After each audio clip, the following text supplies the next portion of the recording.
tare muke zuwa da ita ka gane wurin yawon muni da zara dubu ɗaya ne tufafin sawar mu da zara iri ɗaya ne kamannin mu sun yi kama da fuskar zara zara kai da ki bar ni ba ni san wata seke zara in kika bar ni cikin hakan zan zauce inda na yo kauli ciki na raina ke ce min ki babban buri gurin masoyi dace na da kyawun fuska sannan da daɗin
da ɗan labarin da zan faɗa a takaice wata rana da safe ka ji ni mai sauraro kiran waya na zara ne zan faɗa ba ƙwauro ina ciki na nishaɗin ta na daga ba tsoro ta ce da ni abba na ya ce gidan muka turo ajiyar zuciya da yau take mai sauraro ba kuɗin aure wai gare ni mai zan tsaro shawara na yanke na bar gari don nema ta ce da Fatima Zara a yanzu zan tafi nema damke alkawari na karki na yi girma zantukan da na furta gare ta bai daɗi ba sai na ce ta yakuri domin ba za na dade ba sai ta ce ba komai zan sanar wasu abba nan muka yi ban kwana hanya ta wani duba kullum zani waya da ita zan ce babba daga baya in na ma kira ba za ta shigo ba wata uku kenan da zara ba mi waya ba sai na yanke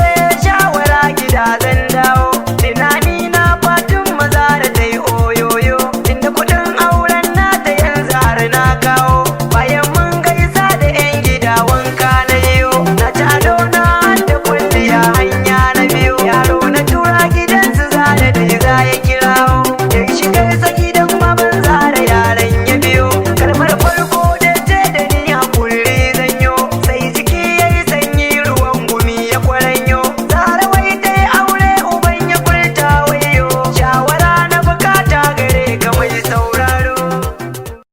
aure zara ta yi aure?